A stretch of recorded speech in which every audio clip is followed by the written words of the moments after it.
Boa tarde. Evangelho segundo o Espiritismo, capítulo 5. Bem-aventurados os aflitos. Itens 1, 2 e 3. Bem-aventurados os que choram. Esse evangelho, eu tive uma grata satisfação nessa semana de terminar a leitura de Jó no Antigo Testamento. E eu havia lido Jó na minha adolescência. Eu tinha uma visão de Jó como aquele que, ali é uma espécie de metáfora, né? Que Jó era o homem justo, bom, e que prosperava na terra, e que Satanás veio e Jesus, aliás, Deus, né, disse para ele que Jó era o bom filho. E Satanás disse: bom, ele é bom porque o Senhor protege ele. Se o Senhor não protegesse, ele ia ter contra o Senhor, ele ia blasfemar contra o Senhor. E aí Deus diz: pois vai, tenta Jó. E aí pronto, tem uns incêndios, morrem os animais, ele perde as fazendas, tinha 7 filhos e 3 filhas, morre todinho, pega uma doença na pele, e vai ter que ficar fora da cidade, no relento, porque ninguém quer ficar perto dele, porque ele tem medo de pegar a doença. É uma doença que coça, que arde, que dá esquenta. E aí 3 amigos vêm falar com ele e ficam se questionando com ele. Como é? O que é que ele fez?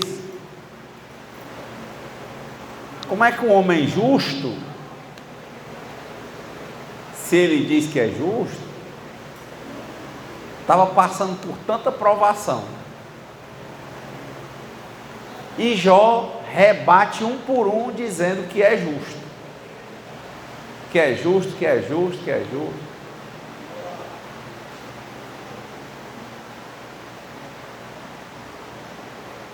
E eu pensava, quando eu li assim, sempre pensava: poxa, Jó, Deus deixa que aquilo aconteça com ele, e depois restitui tudo a Jó, e Jó recebe porque ele não vai contra Deus, ou seja, porque ele é justo mesmo. Eu fiquei pensando: poxa, mas realmente, se Jó é puro, qual seria a finalidade dele sofrer? Será que Deus ia deixar ele ser tentado só para depois dizer, testar por testar, para depois dizer que dava a ele tudo de volta? E era isso que eu pensava. Mas agora, quando eu fui reler Jó, eu enxerguei outra coisa. Que Jó,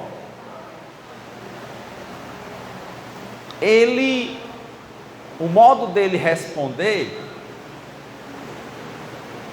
ele era praticamente perfeito. É como se o texto, a história, quisesse me mostrar que nesse plano material, todos nós, via de regra, somos imperfeitos. Independente mesmo até das outras encarnações, nós ainda não somos perfeitos. E Jó, quando eles colocam vários argumentos para ver se ele lembra o que é que ele fez, o que é que ele está passando por aquilo, ter perdido os filhos, perdido tudo que ele tinha e perdido inclusive a saúde, por que é que ele está lá? E ele rebate assim com uma força muito grande que ele é uma pessoa justa. E a conversa chega a um nível que Deus, depois do diálogo dos amigos, aparece para Jó e diz: então, do modo que você falou, de forma tão veemente, que você é justo, que você é bom para todo mundo,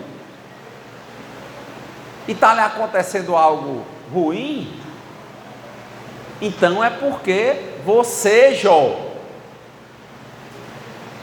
apesar de não ter blasfemado contra Deus, não ter diretamente culpado a Deus, você está indiretamente dizendo que Deus é injusto, que a sua compreensão sobre a sua justiça é tão inabalável que é do jeito que você responde, Jó, é como se fosse mais fácil Deus errar do que ele.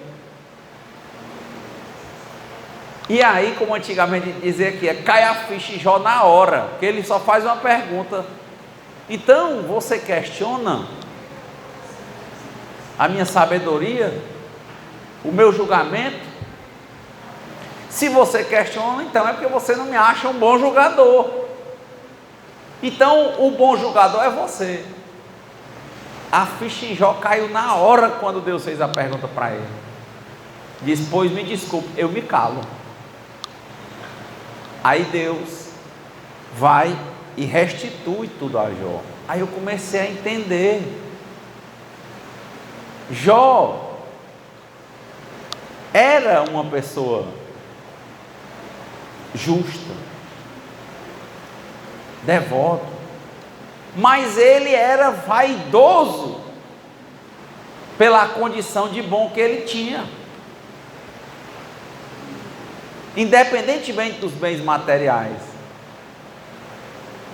ele chegou a um ponto que ele achava que ele era tão bom, que por mais que ele não dissesse diretamente, é como se ele fosse tão puro quanto Deus, porque todo mundo que questionava a ele, dizendo: tudo o que acontece é necessário, é justo, se está acontecendo isso com você, Jó, é porque tem uma lição, é porque você tem que aprender alguma coisa, porque você tem que reparar alguma coisa. E ele dizia: de forma nenhuma, como quem diz, eu sou bom.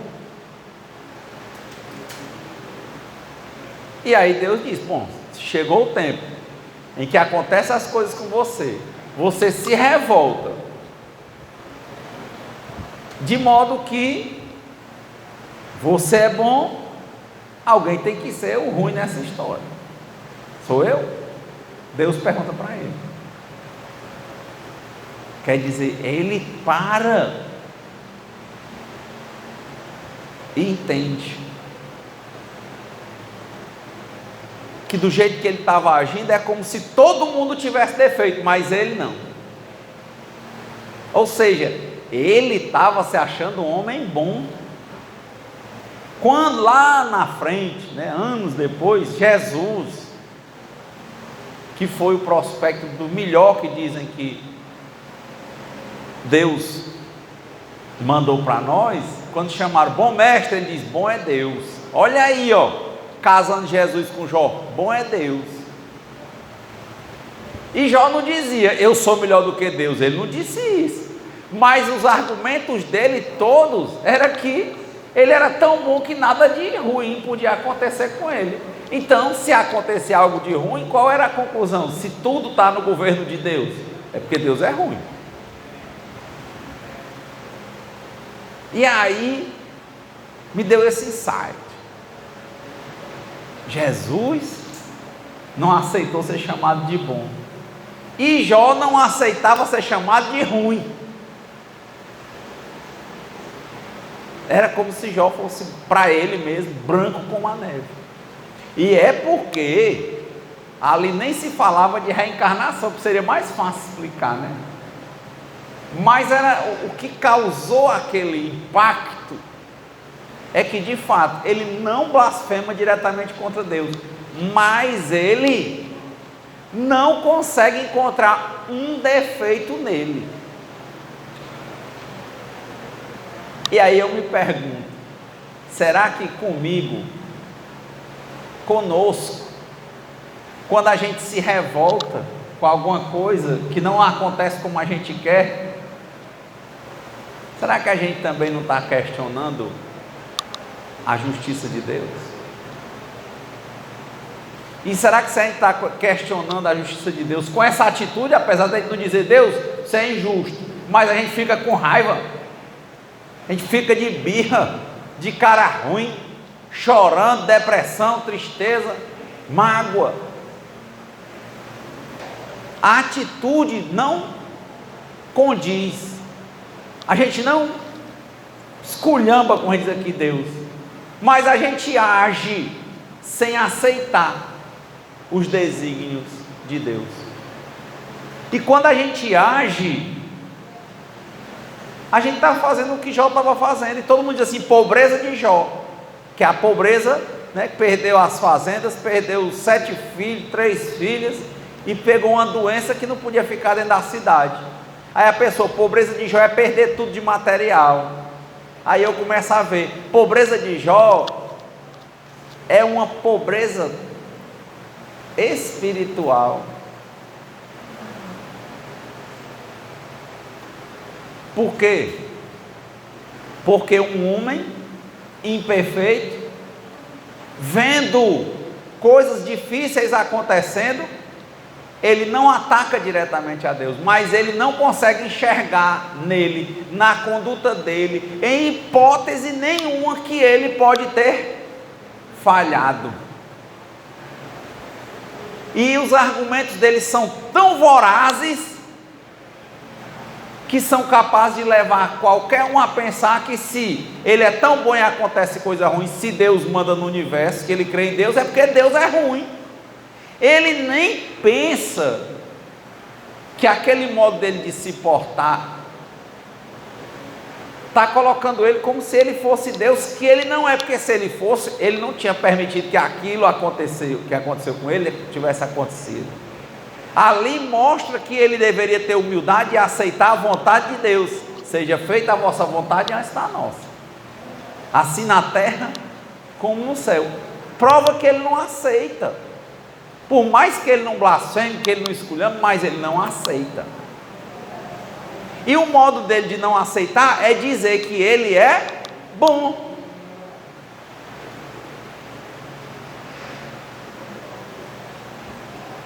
Não, eu sou bom, eu sou bom. Será que Deus vai pegar a coisa do tempo que eu era menino? Ele fala assim, eu sou bom, eu sou justo, eu sou devoto.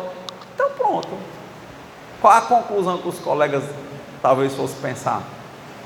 Como eles eram muito devotos a Deus, os 3 amigos de Jó, eles pensaram, não, esse cara, ele não quer dizer para a gente que ele tem defeito. Porque Deus, para eles, Deus não erra. Ele não quer dizer. Então, para eles não foram afetados. Mas para alguém não tão atento quanto os 3 amigos de Jó, pode sair pensando assim, bom, se Deus deixou o Satanás testar um homem desse, e deixou acabar com tudo de um homem que era justo, é porque Deus é ruim.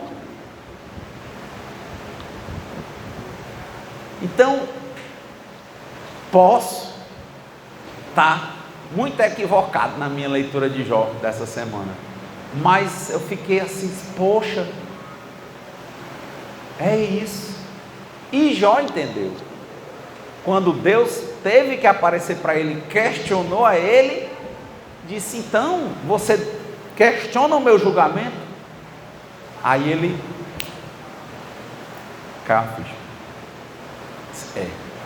desculpa, da agora em diante eu calo a minha boca. Era para ele estar calado. Se era para ele se defender tanto, é uma autopiedade, né, que ele estava com ele mesmo, de modo a poder macular a grandeza, a sabedoria, a justiça e a divindade de Deus, para alguém que se dizia devoto. Porque muitas vezes na vida da gente vão acontecer como o caso: perder os bens materiais, ou um incêndio, perder os filhos, foi o que ele fez, perdeu 7 filhos e 3 filhos. Os filhos morrerem na frente dos pais. O Niemeia morreu velhinho, e a filha que ele tinha morreu antes dele. Lembram do Oscar Niemeia? Não foi? Acontece. Ah, mas ela já era idosa também, porque eu acho que ele já tinha bem 100 anos, né? O Niemeia. Não importa.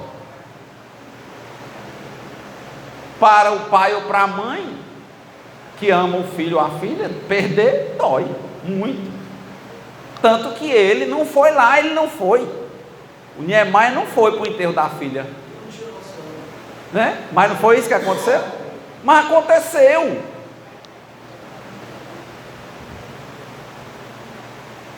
Então, quando o evangelho de hoje vem bem-aventurados os aflitos, e foi na semana que eu terminei de reler Jó, que me deu um saculejo, sabe? Porque eu tinha uma visão de Jó quando eu li na adolescência, e agora eu vi.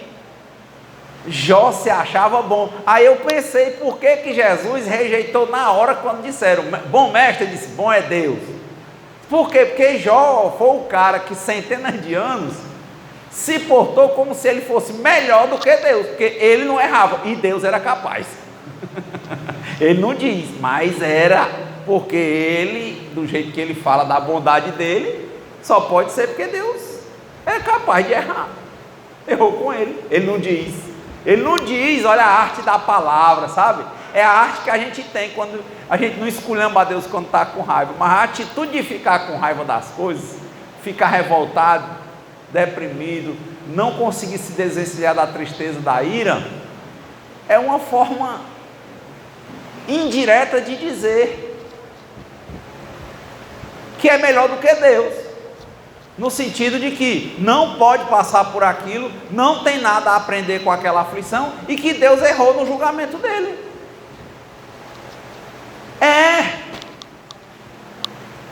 Não tem como não ser. Como a gente tem a pobreza de Jó, e quer dizer, a gente lê aquilo e pensa logo nos bens materiais, nos filhos perdidos, mas não é. A pobreza de Jó é uma pobreza espiritual, em que ele, o que são, como disse Emmanuel no há 2000 anos, o que são, Senhor, 2000 anos para o Senhor, o que são 2000 anos na eternidade? Jó, numa vida que naquela época talvez não chegasse a 70 anos, ele já estava contando toda a vida, e depois disso ele viveu o dobro de anos, né? Conseguiu dobrar a idade. Quando Deus deu a lição a ele, qual era a lição para Jó? Era essa: filho, seja mais humilde. Pobreza de Jó. Mas a gente pensa isso, só pensa na pobreza material. Mas Jó tinha uma pobreza profunda. Posso estar enganado na minha leitura última. Recomendo que leiam. Me tocou aquilo, sabe? Os amigos vão lá falar com ele, começa a dizer as coisas, mas Jó, que é a parte de sabedoria da Bíblia, né? Jó, não acontece as coisas por acaso, Jó. Jó, Deus é bom, Jó. Jó, quem manda no mundo é Deus. Conta para nós o que é que tu fez.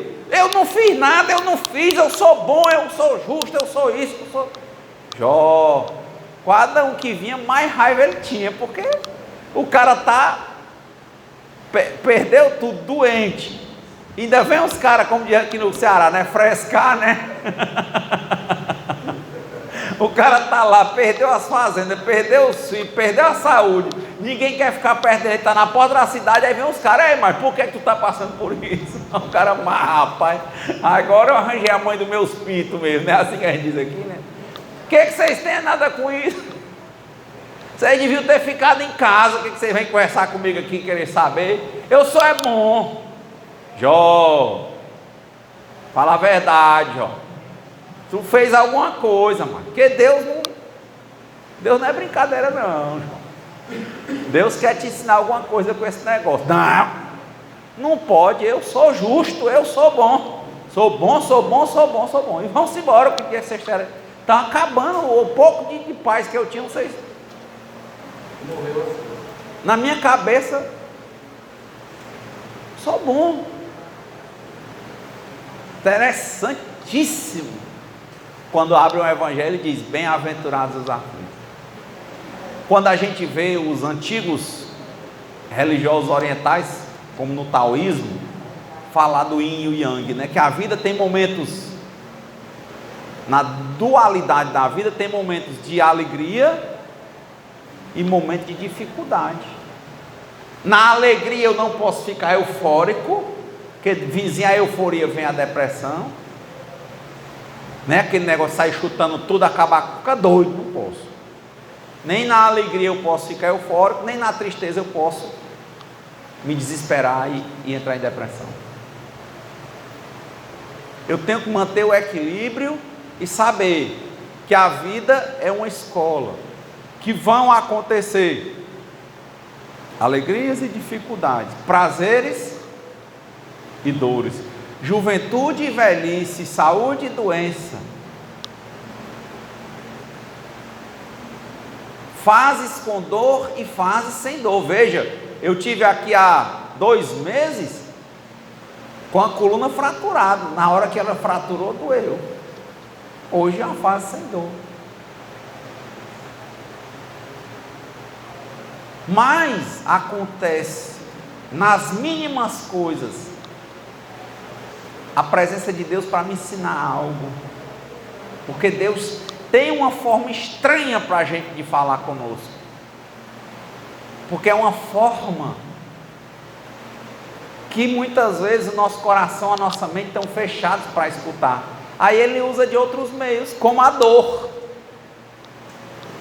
que a dor não ensina só a gemer, ela ensina a gente a ter humildade. Pense, uma menina, bichana, bonitona, não quer conversar com o pai, com a mãe, um dia ela pega uma doença.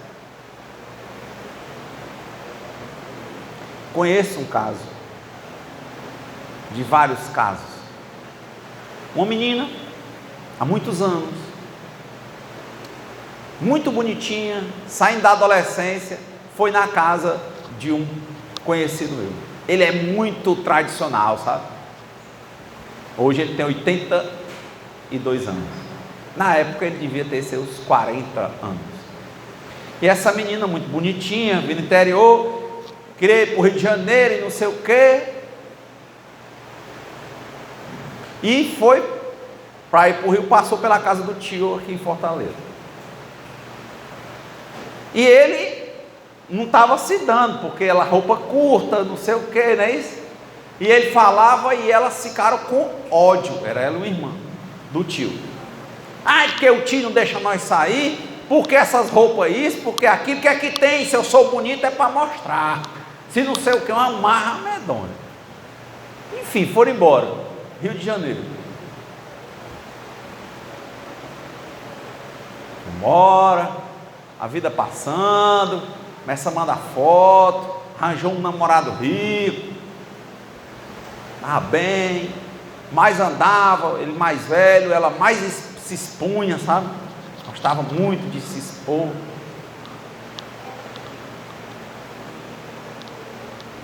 Passa o tempo, as fotos escasseiam. Um dia o marido morre, esse senhor. Ele era casado, deixou a esposa por ela, que era bem mais jovem, andava com ela como fosse uma medalha, e ela gostava de andar bem polida como uma medalha, se expondo e tal. E ele morre. Morava num canto muito chique do Rio.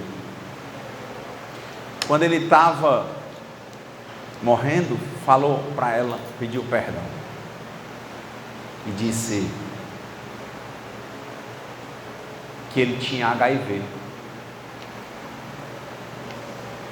e que provavelmente ela tinha contraído a doença.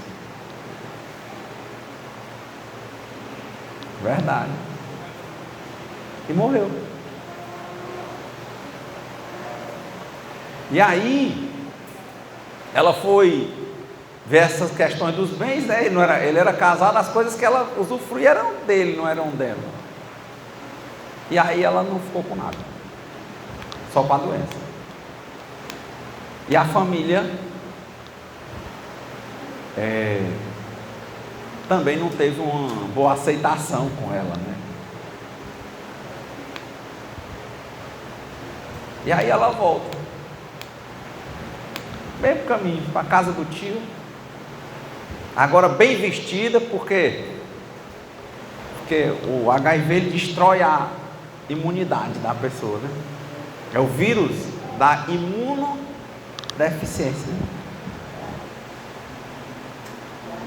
Então ela toda coberta, máscara, para evitar, ainda mais isso nos anos 80, né, que é o começo, o boom do HIV, que ninguém sabia o que era, como é que pegava aquilo, o pessoal tinha medo de pegar tocando nas pessoas, ela andando muito com vergonha, enfim. Aí voltou para a casa do tio, da casa do tio voltou para o interior. E aí, que a ideia aqui não é trazer julgamentos, é mostrar como a gente tem, às vezes, uma marra, né?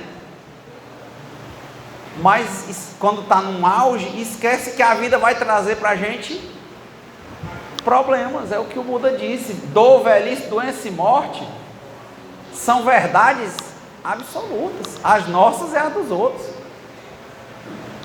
Morre a gente, morre quem anda com a gente, morre filho da gente, parente, companheiro, morre pai, mãe, adoece. Tem doenças mais fáceis, tem doenças mais difíceis. Não tem isso. Está aí o Schumacher, uma boa, né? O cara aposentado, uma boa, foi andar de esqui, já de esqui, né? Tacou a cabeça numa pedra, acabou com tudo que tinha e está lá em coma ainda. O dono do Banco Santander, muito rico, lá na Europa, Covid, morreu na primeira. Não morreu só a Cristiane não, né? Morreram muitos. Por quê? Aí, como é que você responde esse porquê? Se você confiar em Deus, você vai encontrar forças para dizer: não foi por acaso. Isso não quer passar nada na cara de quem morre, não. É só dizer: não foi por acaso, porque Deus é infinitamente bom, infinitamente justo. Deus só quer o melhor para todos nós. Se acontecer qualquer coisa, é porque era o melhor.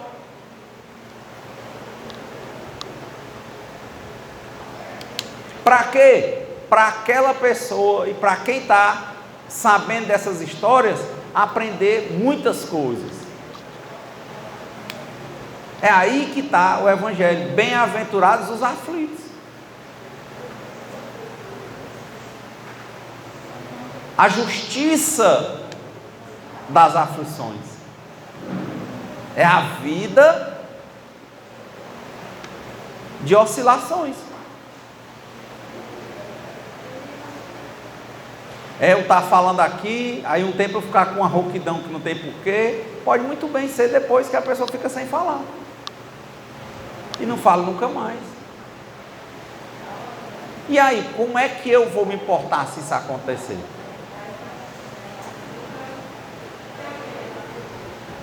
Que eu sei que vai vir a dificuldade, mas também depois vem a bonança. Sempre assim. assim na matéria. Quem estiver na melhor fase da vida, hoje, na fase do bom vento, do agradável, do legal, não esquece. Dor, velhice, doença e morte são certos.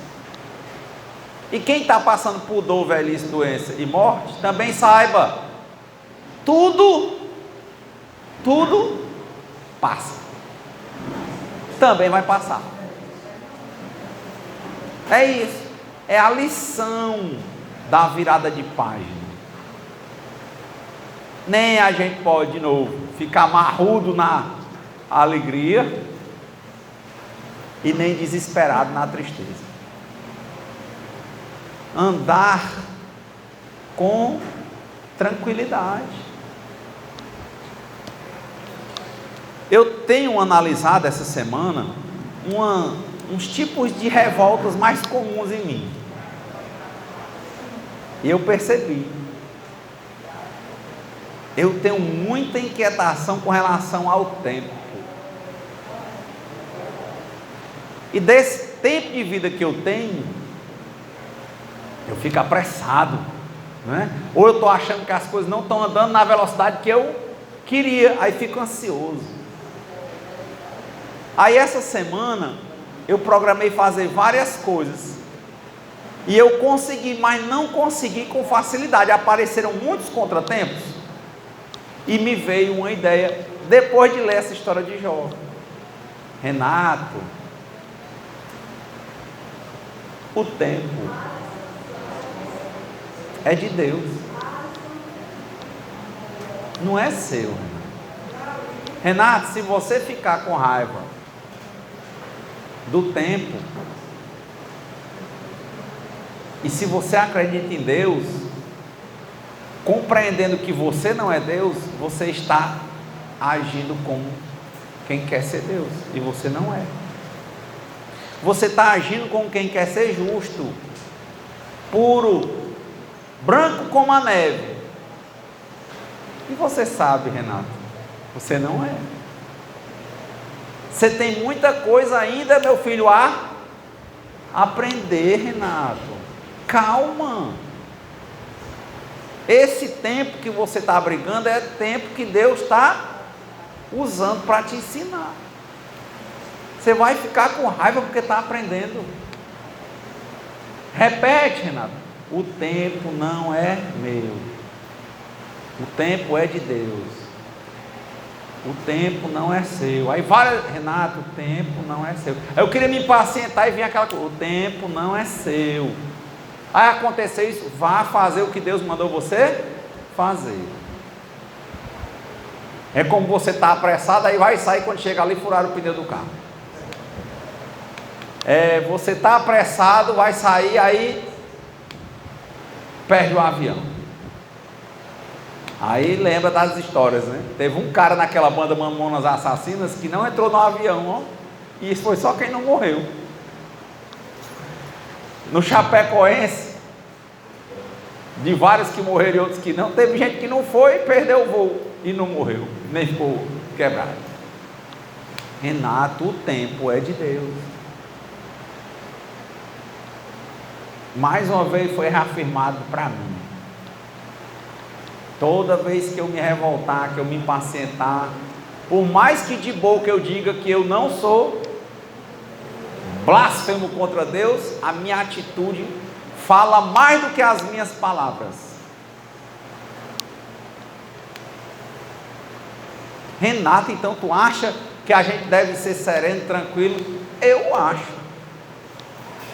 Dizer que a gente ainda não tem equilíbrio para isso é outra coisa. Não tem sabedoria para isso é outra coisa. Mas querer dizer que é o normal, é o certo, ficar impaciente, ansioso, revoltado, magoado, não é o certo. Eu estou tirando a oportunidade de mim, estou fechando minha mente e meu coração, e para um vaso cheio, qual é o valor de um pote, se não é o espaço vazio para botar água dentro? Se o pote está cheio, eu vou caber o quê? Se meu pote está cheio de raiva, mágoa, tristeza, como é que vai poder ter espaço para entrar amor? Não vai, Sérgio. E depois que eu li Jó, essa semana, com essa interpretação que eu estou dizendo para vocês, que eu digo, pode estar totalmente errado.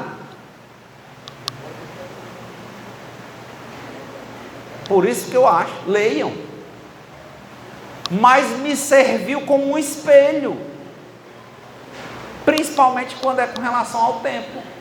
Eu quero que as coisas andem no meu tempo. Olha, eu sou o dono do tempo. Quem disse? Quem é que é dono do tempo aqui? Quem foi que te disse que eu queria ter ficado com o cabelo branco? Sou dono de nada.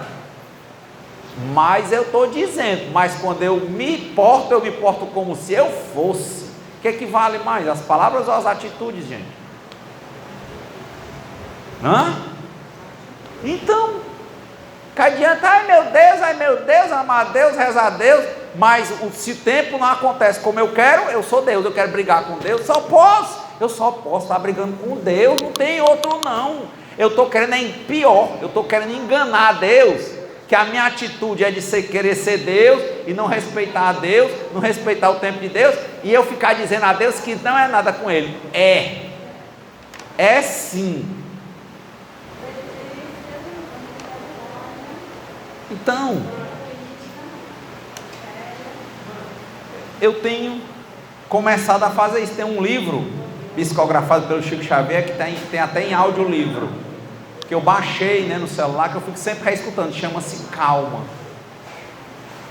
Hoje mesmo, porque às vezes a ansiedade dá um medo na gente, a gente fica com medo, a gente acorda com medo. Aí eu pensei hoje, eu disse, meu Deus, toma conta de mim, que eu estou com medo. Aí fiquei aqui, respirei, pronto, passou. Pronto, não tem isso. Olha, eu sou o pai, eu não posso ter medo não. Pode, você, para tudo, todo mundo aqui é só escola. Eu sou o vô, não tem isso. Deixa de estar encenando papéis. Tem uma vida real. Meu filho outro dia perguntou, pai, você tem medo? Tem. De quê? Vários. Mas e aí? Eu tento administrar o meu medo. Como? Para mim me ajuda muito confiar que existe um Deus que é infinitamente bom, que é infinitamente sábio, que é infinitamente justo, para nessas horas em que eu não consigo entender, que eu tenho a quem recorrer e me entregar e dizer, e sentar e meditar. Uma vez eu estava quase em pânico. Minha meditação diária é meia hora só. Meu filho acordou 1h58, sério. Foi para lá, vai para ler aí, eu pronto. Aí ficava naquela, meio com medo de dormir. Meditar aqui, pronto. Sei meia hora. Aí eu fui ler depois. Depois eu fui dormir. Na hora do pânico, meia hora já foi quase impossível. Foi impossível para mim uma época. Mas um dia que eu estava assim muito ansioso, eu passei, foi a manhã todinha. Eu em meia hora, quando o alarme tocava, eu digo, mais meia. Só vou sair daqui quando eu me acalmar. E passei uma manhã toda, de meia hora, mais ou menos umas 3 horas foi. Mas quando eu me levantei, eu me levantei. Eu me levantei. Passou.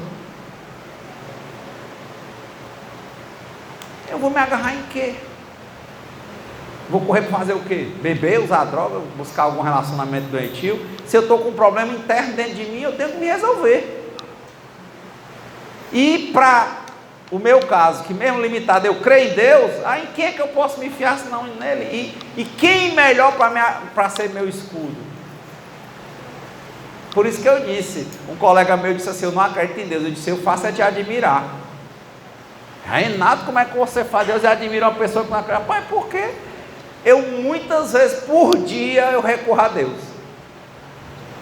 Muitas vezes por dia. E uma pessoa que não acredita vai recorrer a quem?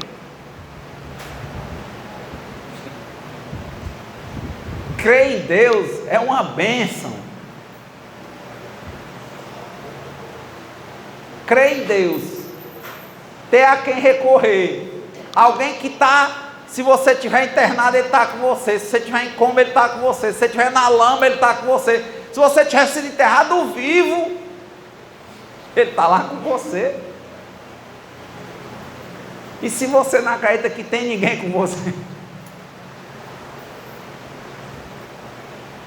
Vocês já viram alguém tendo ataque de asma, faltando ar? Ela viu, eu vi uma vez. Eu ia num ônibus daqui para o Rio de Janeiro, só estudante, e uma menina bebendo, não era, ela tomou umas bombinhas, não era para beber bebida alcoólica, ela bebendo e esqueceu as bombinhas. Minha amiga, quando deu assim 3 horas da madrugada, essa menina estava assim, parecia uma aranha, querendo subir nas coisas, rasgando os bancos, querendo pegar o ar com a mão. Você está assim, ó. Vale, rapaz. Um bocado de gente começou a se apegar com Deus. O ônibus chegou numa estrada, era de ônibus para o Rio de Janeiro. Tinha uma pequena cidade, entrou o ônibus nesse lugar, saímos batendo de porta em porta. Deus é tão engraçado, assim, tão grande, que numa pessoa perguntaram onde é que tinha uma farmácia. Aí disse que o dono da farmácia morava não sei aonde. Foi bater na porta do cara, até que o cara arranjou um aerosol. E a menina sobreviveu. Aí todo mundo do ônibus disse, olha, você não bebe mais de jeito nenhum aqui.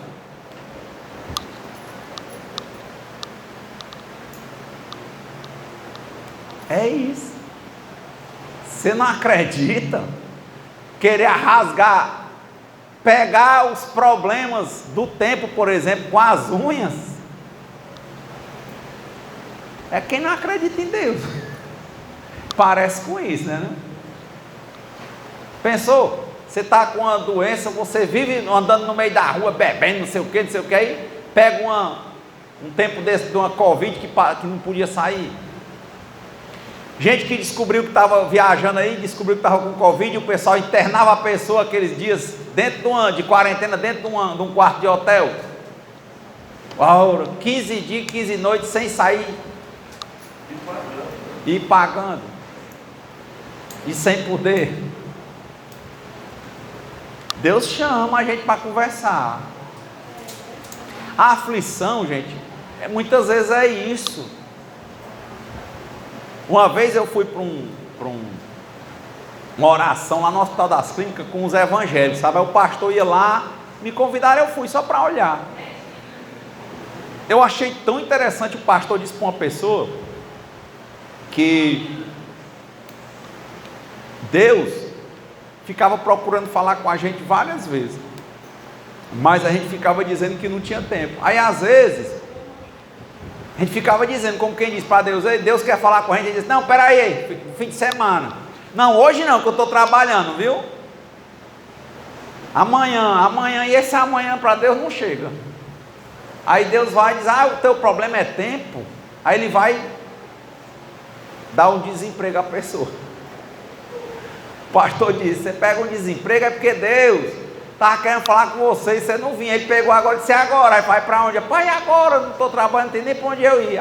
Sente aqui, agora você tem tempo para me ouvir? Aí tem gente que quando se desemprega, começa no meio da rua, usar droga, beber cachaça, né? Assim, não para de jeito nenhum. Aí Deus vai dar uma doença. Foi o que o pastor disse. Aí você vai para o hospital, vai beber como? Você não consegue. Eu tinha um colega que ele teve um problema de fígado, botava meio copinho assim pequeno de água na boca, vomitava. Então, eu vou beber cachaça. Bebe, você não bebe nem água, se Deus não quiser. Nem água. Porque entra um pouquinho que entra, é tipo desinteria, viu, menino? Quando ela está forte, bota um pouquinho e desce.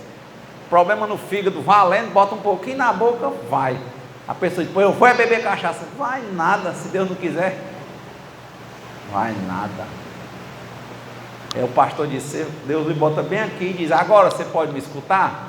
Já perdeu o emprego, já perdeu a saúde, já perdeu os filhos, já perdeu os negócios. Está aqui sentado só eu e você na cama de hospital. E aí, agora pode me ouvir, filho? Não, porque a dor é muito grande. Eu vou te dar, dizem que antes da pessoa morrer, Deus dá uma cura, não é assim, né? Eu vou te dar uma amenizaçãozinha, só um pouquinho, só para tu me escutar, viu? Passar um pedacinho.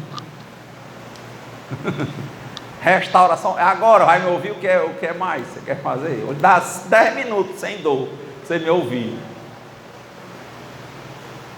E às vezes a pessoa ainda não quer. Quem já ouviu falar que quando a pessoa está no hospital para morrer, diz que a saúde visita e depois a pessoa morre? Fica bonzinho, depois morre. Ele diz, rapaz, faz tempo que eu quero falar contigo.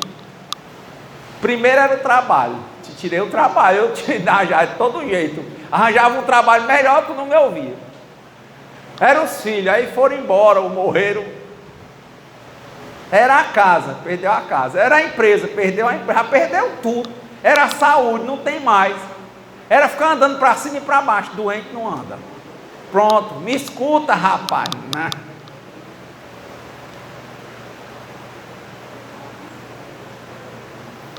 Enfim, me foi muito tocante. Agradeço a vocês, a gente está podendo partilhar essas tentativas, né, de aprendizado juntos.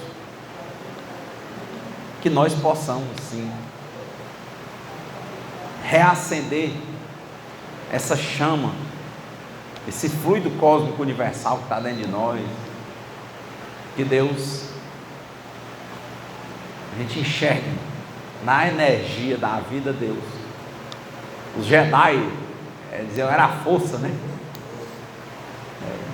Luminosos seres nós somos, não essa vil matéria.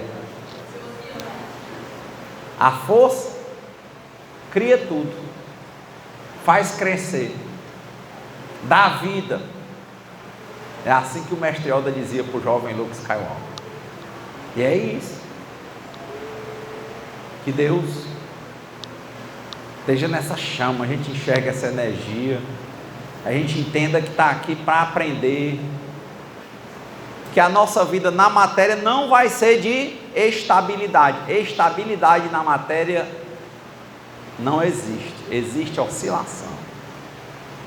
Porque na oscilação que vem um aprendizado, que a gente possa ter equilíbrio, sobriedade, serenidade.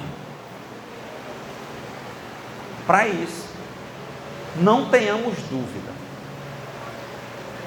Se está passando por uma coisa boa, isso vai passar.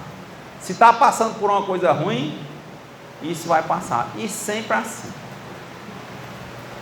Ou a gente aprende isso e aceita, ou então a gente vai sofrer. Por isso que diziam os espíritos, a dor é necessária, mas o sofrimento é opcional. Posso sentir dor, não necessariamente eu vou sofrer. Então, que Deus nos conceda a serenidade necessária para aceitarmos as coisas que nós não podemos modificar. Coragem para modificarmos aquelas que nós podemos e sabedoria para podermos distinguir umas das outras. E de minha parte eu digo, que seja feita a vontade de Deus antes da minha. Muita paz e boa semana. Quando todos os meus medos já não cabem mais em mim, quando o céu está de bronze, parece que é o fim, quando o vento está revolto e o mar não quer acalmar, quando as horas do relógio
então